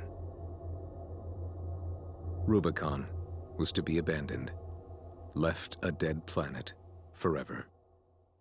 Meanwhile, the monster who burned the stars vanished into the flames, never to be heard from again. Yet history would forever remember the fires of Raven. We kill and destroy everything and anyone left on the planet, with every corp leaving and working with the PCA to label Rubicon as a dead planet, and us as the monster that did it, in order to stop the Coral from doing this to life as a whole. But that isn't the end. With this game having so many questions left to answer, like why was the Liberation Front so shafted? Well, the game took a near approach yet again, with the new game plus offering even more content like parts, arena battles, and new missions as well as alternative versions of missions, often them having new events or choices. We first see this at the dam, where we attack with the red guns, except this time the Liberation Front contacts us. Raven, I represent the Rubicon Liberation Front. Our request is simple. We want you to take out the 2 red guns. Our compensation will be double Balaam's offer, awaiting your response. Flatwell, specifically in this case, offers us double the rewards to betray Guazu and Volta, which Michigan isn't too pleased about, but still likes us later, probably assuming it was all Walter's doing. This not only makes the Guazu's hate of us make more sense, but also gets us a better in with the front that makes them contact us again in Chapter 3. We were given the option to attack a Special Forces craft to deny the corpse from getting access to it. It's not really a new enemy, just a PCA LC, but a new weapon that gives more life to the front's current leader, Flatwell. He isn't a religious fanatic like the rest of them, and actually thinks there's a chance for Rubicon and its people to be something more. You live up to your name, Raven. You fight like a bird in flight. You may yet fly higher, beyond Rubicon's scorched skies, to chase the freedom we never knew. The last change for this run is a mission to defend the dam we betrayed the Red Guns at, this time from an independent mercenary group hired to finally try and get control of it. These mercenaries seem to know you, or more correctly, the original Raven.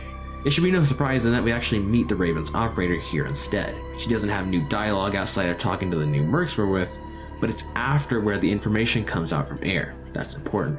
I've looked into Branch, the independent mercenaries who attacked you. It appears they don't have a fixed membership. Instead, they maintain independence and anonymity with a revolving door of select mercenaries. Now, it seems they've left it to you to champion the free will they stood for.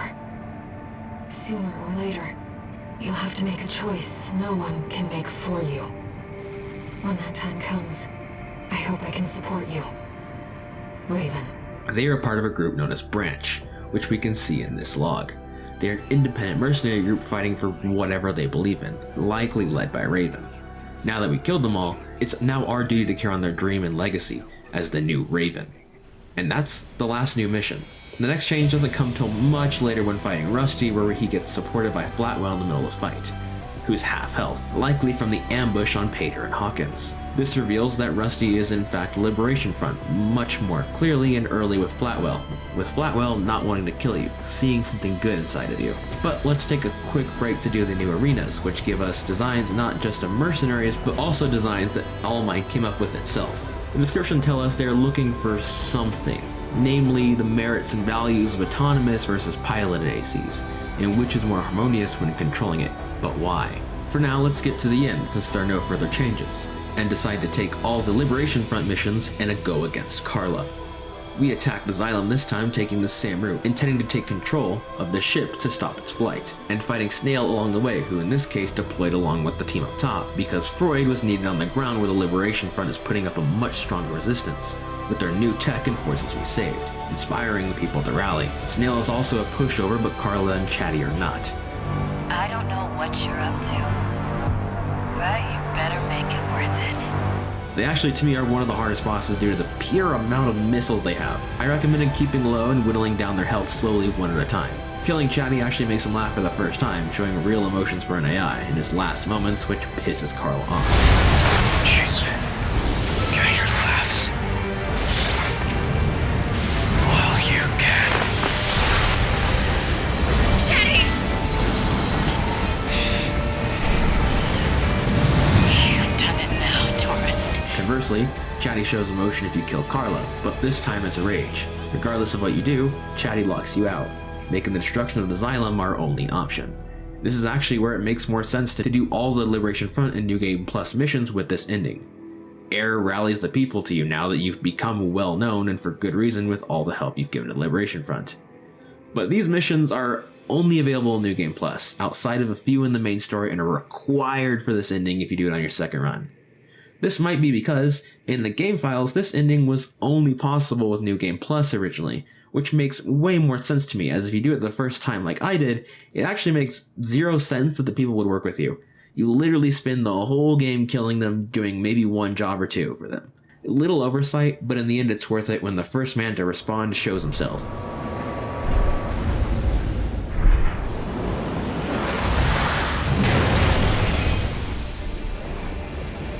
like the guest of honor's here.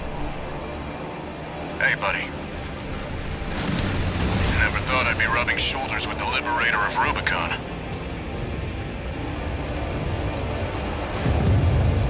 Every Rubiconian who heard your cry rose up to fight.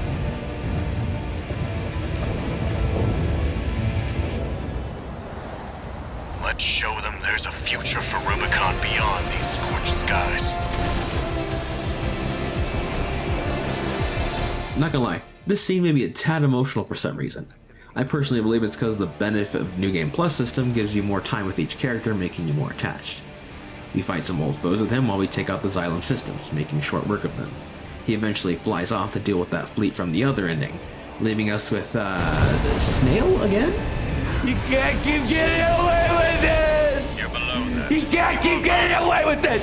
But this time, he's in Balteus, made to be piloted by a person. I actually don't know how they got his AC in here, given that we beat him earlier, but it's clear he's off the rails now, viewing himself as archivist of the company itself, and the mastermind of everything. Well, he's not that good, given he doesn't know how he killed us before and will do it again. Just be careful with this version of Balteus, as it's more plasma and melee focused with some janky-ass attacks that, while easy to dodge, have way too many particles. We're losing the flagship! Boy fighter! We need cover! Knew there'd be more. Rusty goes out in us, but for what reason we don't know, given no one is arming the cannons this time. There's no time to ponder now that there are only 2 engines between us and the liberation of Rubicon and the Coral. The Coral's safe. Rubicon's safe.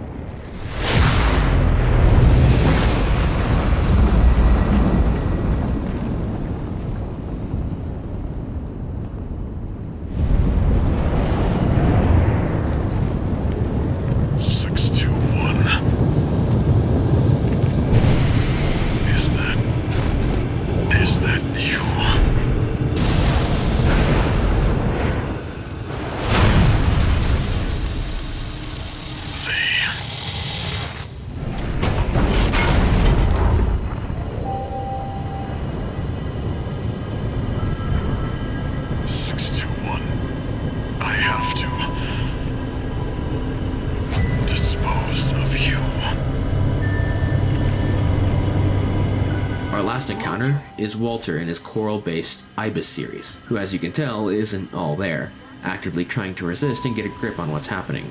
Whether it's the pure amount of Coral and the AC doing it to him, or the torch done by Arquebus, or a combination of both, we don't know. During the fight, he rambles about keeping his friend's promises and doing the corp's orders in a rather sluggish way.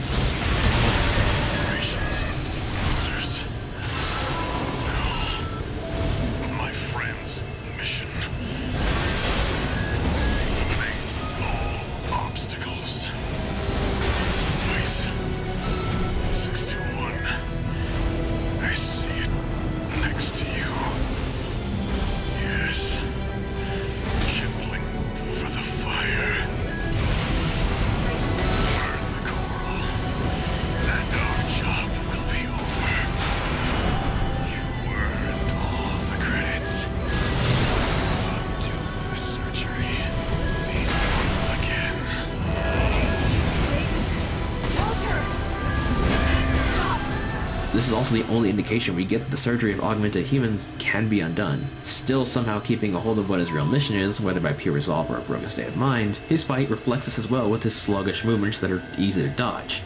But even complementing his slow movements is an incredibly high damage, so you still don't want to get hit by that.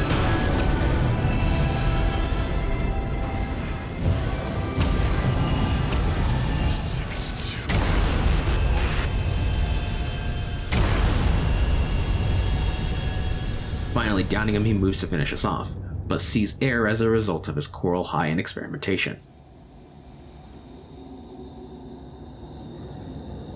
The mission.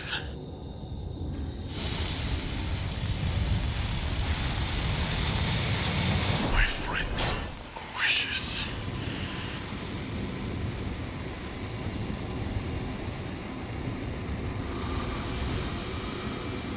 Look at you. 621. You found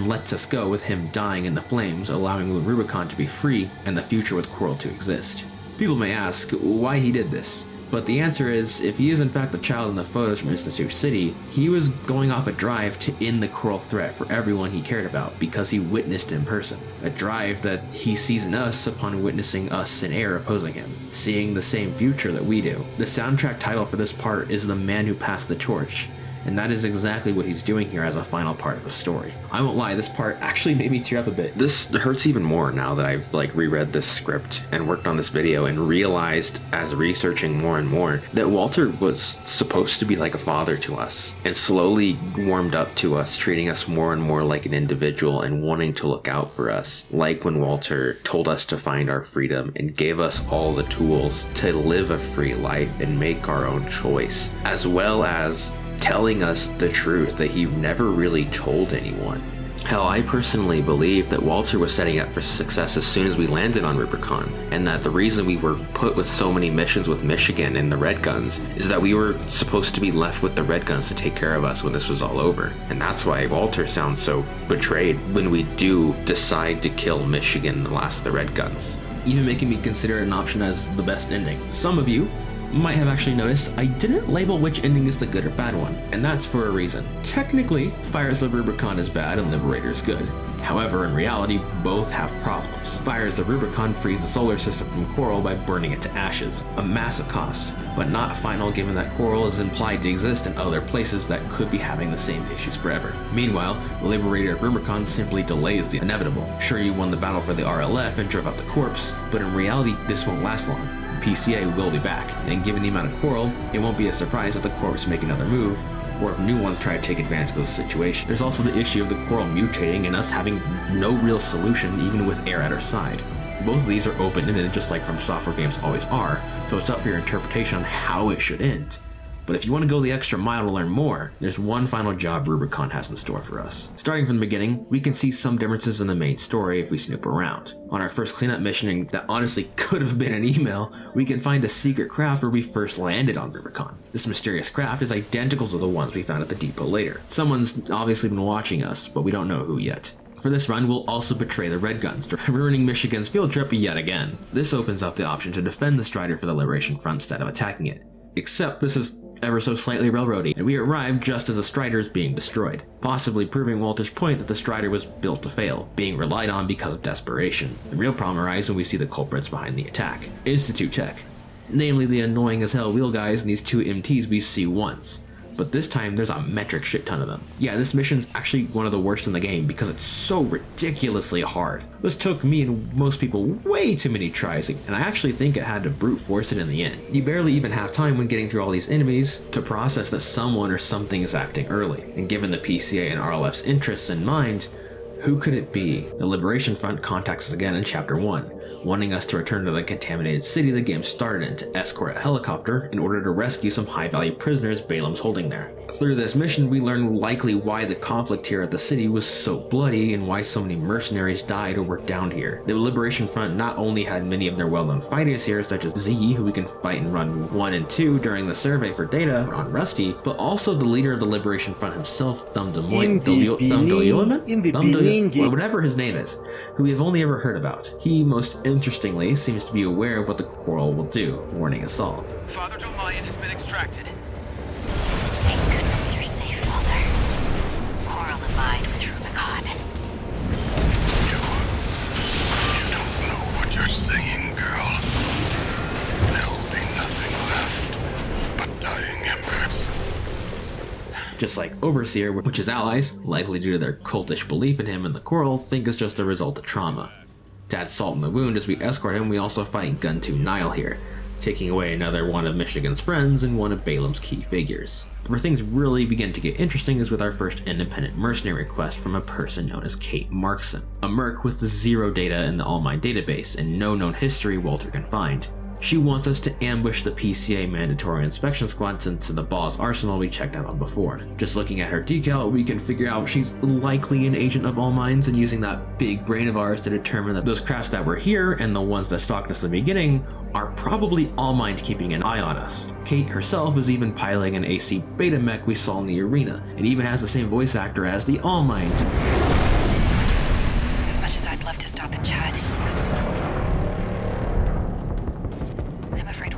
press for time. I wonder what this could be insinuating. After taking out the squad and regrouping with her, the PCA sends the Cataphract and the duo Ectromoid, meaning you have to fight all three of these bosses at once, which is actually easier than you would expect given the skills you have acquired at this point. Usually it's easier to deal with the weaker Ectromoid first so they don't overwhelm you, then deal with the tank the same way the first time. Kate appreciates their help upon completing this mission, but rightfully in this situation, given how sussy Kate is, Walter wants Carla to dig up what she can for us, not remotely trusting her. The last change for Act 1 is relatively minor, but involves the watch point. Specifically when fighting Sula, everything seems normal until you get ganked by 2 stealth snipers. Given how strong you are at this point, they really don't add much to combat, and I personally just completely ignored them, just focusing Sula down again. It's the implications of their secret organization which is starting to look more and more like the All Might self that's important. Especially given this is the first Merc boss to interrupt who has glitches in his arena fight if you pay attention. Chapter 2 itself has one big change. That being the mission to stop the Coyotes is completely different now. This time they already made it into R.A.D's base and have begun a data hack. All we have to do is stop each hack in time with no real direction outside of our scanner. Fortunately, there's more than enough time so you don't really have to worry despite what Carla complains about. I've got our crypto keys. That's, not great. There's even more than enough time for us to grab the last of Professor Nagai's logs here. He was the one who did most of the logs from that historic data mission way back. This details what happened with Assistant Number 1's son, who we now know as Walter. Namely, how he plans to send him away, which is more evidence to how Walter might have got away to Jupiter, which Michigan is stated to be a hero of a Jovian war, likely being how they know each other or at least are aware of each other. More importantly for us though is information on Assistant Number 2, who is stated to comfort him with her knack of assembling toys. Given Carla calls all of her equipment toys, and this is found in a mission directly related to her and the R.A.D, the game is obviously trying to imply that this is her. But if she's Assistant Number 2, Carla, who we already know to be old, must be very old. This sows doubt and makes us question if it's a red herring, given that the picture and information we have on Carla makes her seem like a very young individual. While thinking about this, we stop the hack, only to get news of one more intruder. Huh. You're the freelancer from the damn raid.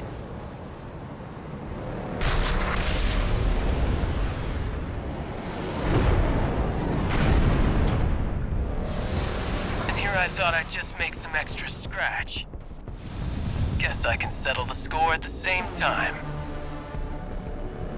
Iguazu's here, now looking to make some scratch after we betrayed Volta and him. And with how horribly Wall Climber failed for Balaam, it's no surprise he's looking to prove himself a little after his desertion stunt, where he left his only real friend to die, even if Volta did approve. Luckily for him, he now has the chance to get some payback and prove himself to Michigan in the process. During his fight, his hatred for us is very clear, but so is that ringing in his ears that we didn't hear about till much later.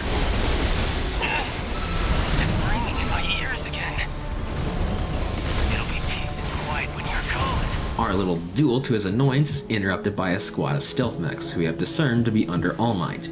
They aren't here with a specific target in mind this time, picking fights with both of us at the same time, making it kind of a chaotic brawl. Iguazu admits that we must work together to get through this before we can settle the score. He doesn't attack you so you can safely dispatch the crafts with his help as a short-lived alliance, then get back to fighting, or do the opposite, ignoring the mechs and focusing Iguazu down, which you won't be too thrilled about. Either way, he vows this isn't the end. Air decides to decrypt the comms between the All Might mechs, finding out that we are an impediment to the release project. Our first time of hearing such a thing. Something we have no knowledge of, but are an issue to in the first place. What could such a thing possibly be? Rather ironically, nothing changes till we reach the Xylem, except this time it's the city Xylem, not the flying Xylem. Now that we're here with our new knowledge, we know the people that ambushed us that got the survey craft were All Might.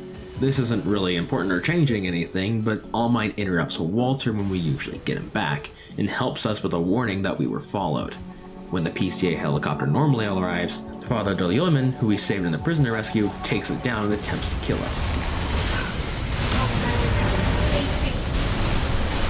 Forged in ash, we stand as one. This place will be your grave, menace to Rubicon. Call sign Raven, augmented human C4621.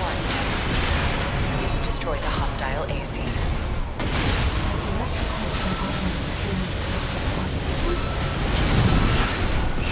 Menace. You can see them too. The voices. Just as I once did. How much of our him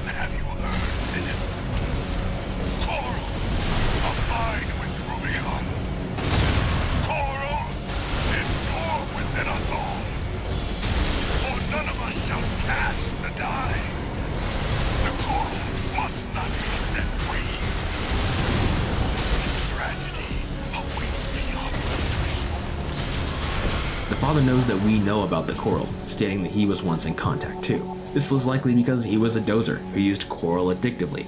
Ironically, the voices the crackheads heard weren't just in their head, they were real voices, just like Air, except Father managed to get in contact like us with someone known as Saria, starting the RLF as a cult via her direction. But it's also through her where he came to understand what Coral really is. He understandably fears that the Coral release will take us beyond the threshold and what waits beyond it.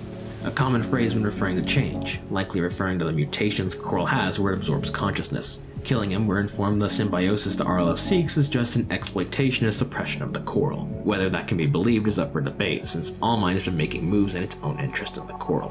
Which may be why Dolyoman is even here, as Air finds he knows about the Coral released, a potential for symbiosis. After surviving all the encounters with All Might to this point, the system sees the value as us as an asset to the release project opposed to an enemy, giving us our first real mission as one of their agents. We have to deny the export of Coral by the corporations. You see, in order for their release project to work, they need to have as much Coral gathered at the same point as possible. We already know the siphon is where that's going to happen, but denying the corps as much knowledge about the Coral is just as important, even if we lose a little bit in the process. Our objective is to destroy all of the transport crafts of arquebuses.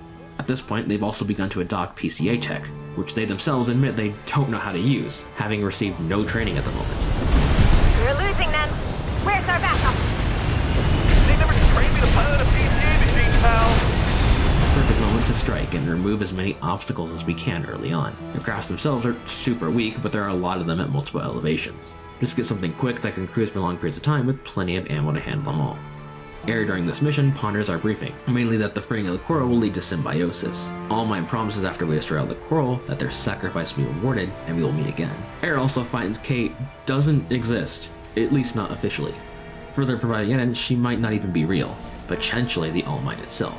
Air, hoping to find some clues on what All Might might be hiding, hacks into its arena to reveal the last 3 fights. Rusty's Steelhairs Ortis you see at the end of the game, Walter's Howl, and a prototype of Air's Ibis series, making the last arenas the last 3 bosses of the game. What's more valuable is the information they provide. Rusty data say they already know who it's for, just that the time isn't ready. The needle launchers you do get from this fight are also amazing, by the way. You can probably tell I liked it by my footage since I used it almost exclusively after unlocking it. Walter's Howl is labeled as an instruction to factor number 2, likely the Xylem itself, and thus wants him dealt with, but also have him as the ideal person to pilot this. This rewards you with his main weapon from the boss fight, including that crazy beam he throws at you. The last fight the All Might has already integrated and has no plans for. Air, on the other hand, sees this as a chance to try and pilot the mech herself, making this not just Data we're sparring against, but actually her. And she loved it while gaining the insight that humanity chose our current form out of necessity to survive and evolve, potentially what All Might's trying to achieve with the Coral release. You also get a special Coral version of the Moonlight Sword, which is the same thing, just flat out better. All Might won't contact us again until we reach the depths, which is where we see our next major change. First of all, on the second layer, Guazu doesn't ambush us. Instead, thinking he's unable to beat you, takes a massive hit to his Red Gun Pride, and hires a specialist in corporate wet work known as Cold Call. His fight's nothing special, but he lets it slip all the losses and shame he brought down on Guazu has destroyed his mentality, driving Gun 5 to hire him, blaming us for being too hard on the guy. We kill him to his acceptance and likely Guazu's hatred. All Might finally has a job for us again in these depths. The job to assassinate the Vespers V3 O'Keefe, a friend of Rusty's. He used to be a spy on the corporations for All Might, but has recently turned tail, abandoning the release project. All Might then shows us key candidates to the program, which changes everything. The release project must succeed. Only an exceptional augmented human can be the key. There are 4 people in mind, 2 Gen 4s. Only people fitting that description are us and Guazu, who's MIA at the moment. A Gen 3 who was O'Keefe. I've heard this theory that it's actually Rusty, but it isn't, just because it's actually confirmed in this briefing that O'Keefe is in fact that person. A quick note about Rusty though, is that his decal changes from a Vesper shield to the RLF's banner when revealing himself, implying these banners are actually more important. Walter's another good example of this, where he's pulling these strings to do this mission while simultaneously being trapped by the same strings that he's pulling. This is important because the last candidate, said to be the oldest, was Gen 1 Sula, who we killed ages ago. Him being the first agent actually lines up since he had All Might mechs supporting him. but he's also been acting against Walter and Overseer, who deemed to be a threat to the release project. This information makes his symbol fascinating. He has an Ouroboros, which may seem inconspicuous, but 3 heads, 3 endings. Keep that in mind. Taking this job is the point of no return. We are here till the end now. Fighting O'Keefe, it's obvious he knows what the release really is, and that it isn't worth it. He states that life sucks as it is, shoveling gross slop down our throats to stay alive, drinking sludge and suffering the hardships of life. You think you want coral release, but you don't. Shovel down your blood rations. Slurp your coffee-flavored sludge. Sure, it sucks. That's being human. Life on Rubicon sure does suck, huh? Don't tell me you like it here.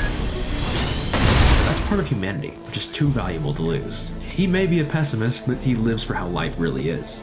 Killing him frees him of all these issues and constantly looking over his shoulder for All Might's assassins, hoping to finally get some sleep and see Rusty on the other side. Maybe now. Go get some sleep. See you on the other side. Rusty. We're too deep to stop now and continue to institute City like normal until we're warned by All Might of Snail's plan, vowing to help us avoid capture and to deal with Walter. Augmented Human C4621, Raven. V2 Snail intends to dispose of you once your utility is spent. Proceed blindly, and you will find yourself a prisoner of the corporations. We will transmit his coordinates. Eliminate him. All Mind will handle the rest. Sneaking around, we go to this area that I actually tried to go to on my first run. We find where we escape and where Snail was plotting, fully aware of what happened to the team he sent out.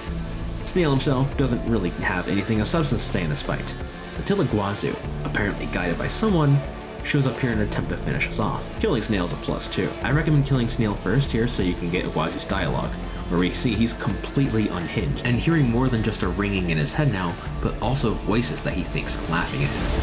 The guy from the Ice War mission with a stick up his ass. It's my lucky day. I don't like you either. I'll kill the both of you! That damn noise again. Freelancer, you're doing this, aren't you? Make it stop. Make it... It's inside my head. You're all laughing at me, aren't you? Obviously, we know he's hearing and seeing the voices of the coral, and given it's always when near us, it's probably air. He just can't process any of it like we can. But we've had enough of his shit and moved to finish him and be done with this little cat and mouse game. It's inside my head. Now are you different? Which causes All Might to formally invite us to the program, using the chaos of several high-profile mercenaries dying to fake our death and label us as MIA. Promising our protection. Our part to play is to retreat back through Depth 2 to the elevator where we can be retrieved.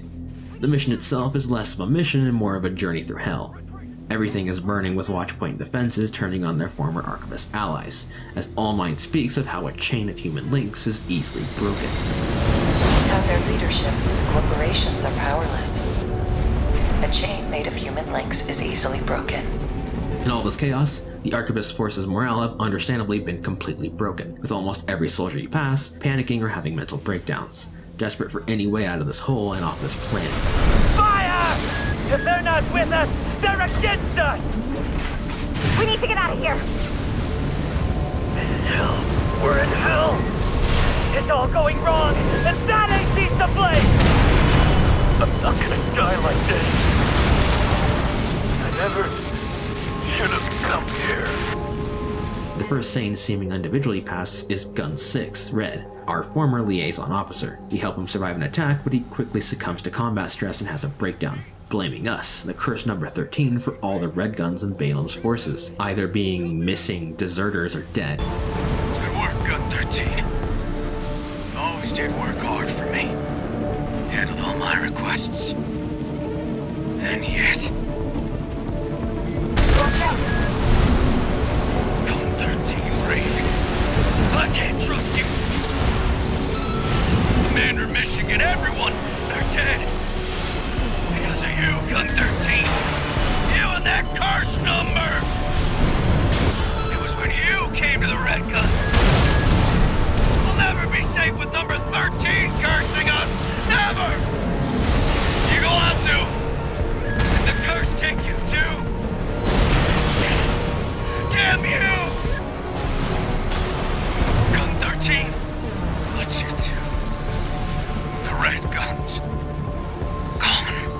I really didn't want to kill him here, as neither did Air, but we don't have a choice with our short time and his state of mind. Rather fittingly for this mission, our other liaison officer, V3 Pater, is the only Vesper that responded to the situation, dropping his previous AC. He doesn't put up too much of a fight, but is aware of the O'Keefe situation. Obviously someone like that can't survive an All Might's plan, so he must die for our escape. After a short rest, we awake after All Might's extraction, in the depths of the Xylem, which Overseer has begun its flight to the Coral Siphon. This must be stopped, so we work to disable the parasite modules planted in the ship by All Might, in which we finally get confirmation that the mysterious crafts are in fact known as ghosts, under All Might's control. For now, Carla hacked them into our enemies while we try to find each module. Meanwhile, All Might has begun its assault on the Xylem, except this time with exact copies of the Vespers leading their assault, with Walter always being onto us, knowing we are here, making our sabotage useless, requiring access from the control tower, while All Might, who's speaking like Kate Markson, goes to deal with Walter and Carla herself.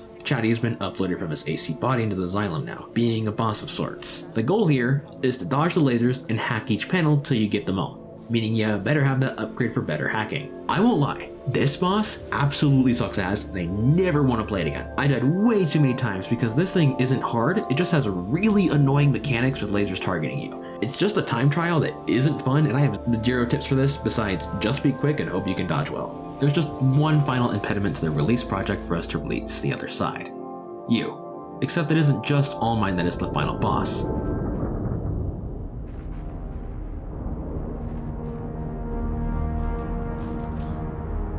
Look. The coral siphoned by the corporations is beginning to resonate. Augmented Human C4621. Raven, your role has come to an end.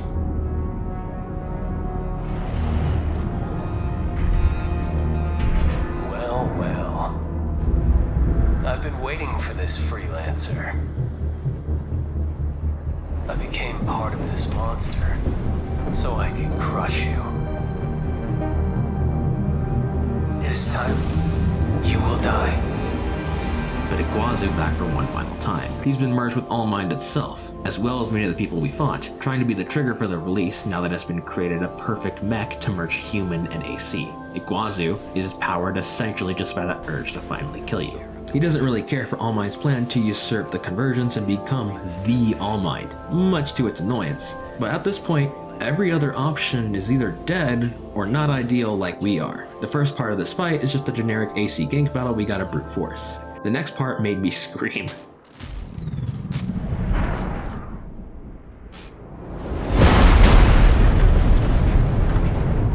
Irregulars.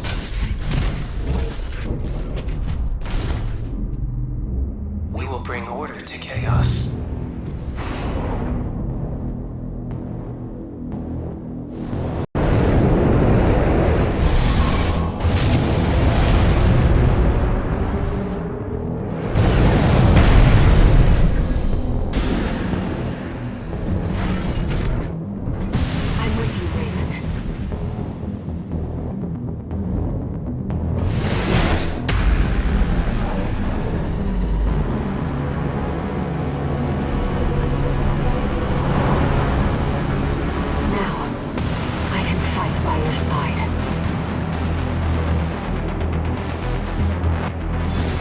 Minecraft is sick, especially when Air shows up to finally be able to fight by our side. But the 2 sea spider shit terrified me. Luckily it's just the flying mode that's really weak but still funny. This part of the fight also has Iguazu realizing that the voices that were in his head this whole time when he was remotely close to us was in fact Air. He just couldn't process it like us. Now that he sees the 2 sources of his pain, he's determined to kill us once and for all. That damn voice. It was you all along.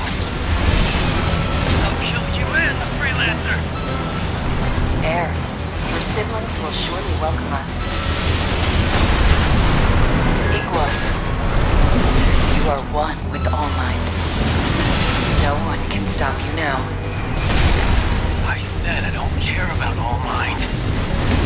Want some of this? I'll give it to you. This new All Might craft is very powerful with incredible firepower with verse-fired lasers, a sword, and dual laser claws, making him incredibly dangerous in melee, especially with his 2 supportive turrets in the air. The fight is best done when letting Air grab his attention and focusing down his two support crafts, which go down fairly easy but can overwhelm you if you aren't careful, while it tries to convince him. Iguazu actually wins the fight of wills using pure tenacity and anger, causing a pulse that pushes All Might and Air out, disabling both of them. Ammunition at 30%. Shut up! I'll shut you all up!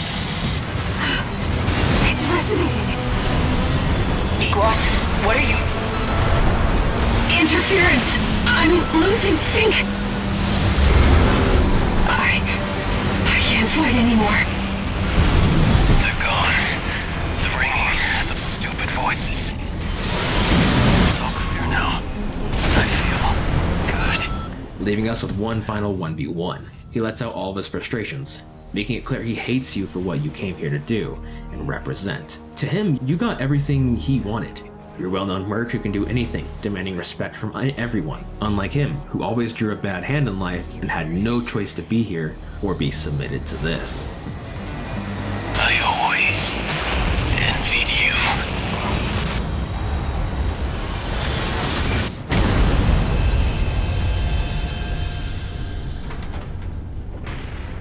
The freelancer who had it all.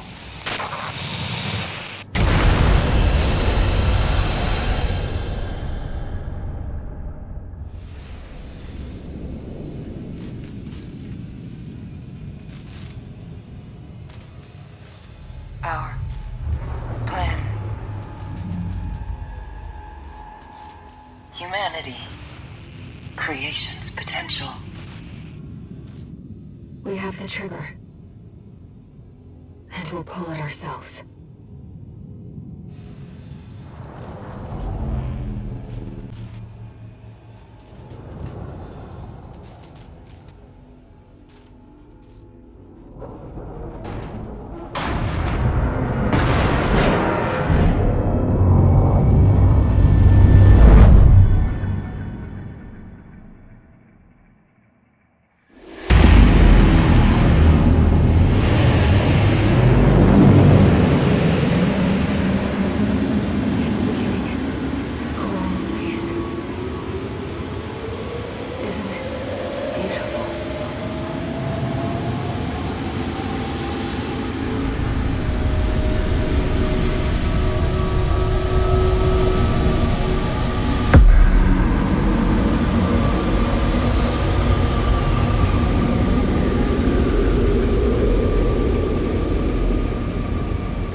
Thank you, Raven.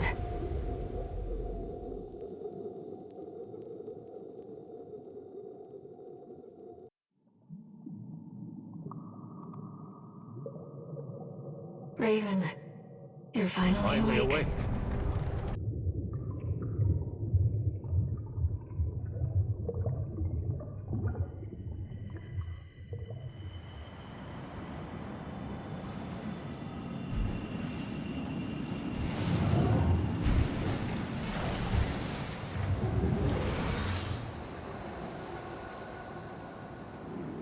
The coral has carried us, disseminated us across the stars. Now, we're everywhere. Anywhere. Raven, let's meet this new age together.